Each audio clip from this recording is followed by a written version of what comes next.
बिस्मिल्लाहिर्रहमानिर्रहीम। मोअज़्ज़िज़ सामीन कराम, पिछली वीडियो के अंदर हमने अल्लाह ताला के एक सिफ़ाती नाम या बसीरू का ज़िक्र किया, जिसका मतलब है सब कुछ देखने वाला। अब हम जिस सिफ़ाती नाम का ज़िक्र कर रहे हैं वो है अल-हकम। अल-हकम दूसरे तरीके से पढ़ें तो या हकम, तो इसका मतलब है हाकिम मुतलक।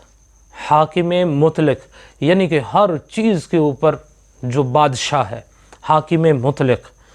फरमाया कि आखिर शब में, आखिर शब कहते हैं जो अज़ान फ़जर से कुछ देर पहले का जो टाइम होता है, यानी कि जो तहज्जुद का वक़्त चल रहा होता है, उसको आखिर शब बोलते हैं। आखिर शब में बावुज़ू होकर 99 मरतबा यानी कि 99 टाइम्स पढ़े अल्लाह ताला इंशाअल्लाह उसके दिल को मुहल्ले इसरार नूर अता फ़रमा देगा, यानी कि अल्लाह ताला उसके दिल को मंबा नूर फरमा देगा। उसका दिल नूरुन अला नूर हो जाएगा और उसके दिल से तमाम तरह की नफ़रतें, बीमारियां, हर तरह की इस तरह की अदावतें अल्लाह ताला ख़त्म फरमा देगा और ख़ास अपना नूर अता फ़रमाएगा।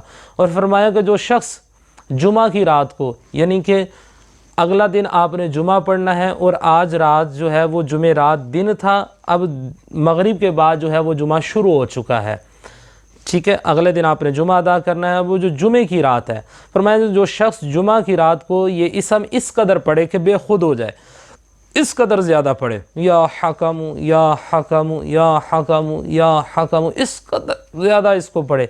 फरमाया कि जो इस कदर पढ़े कि बेखुद हो जाए, तो अल्लाह ताला इसके क़ल्ब को कशफ और इल्हाम की तमाम नेमतों से माला माल फरमा कर उसके दिल को कशफ और इल्हाम का मरकज़ बना देंगे।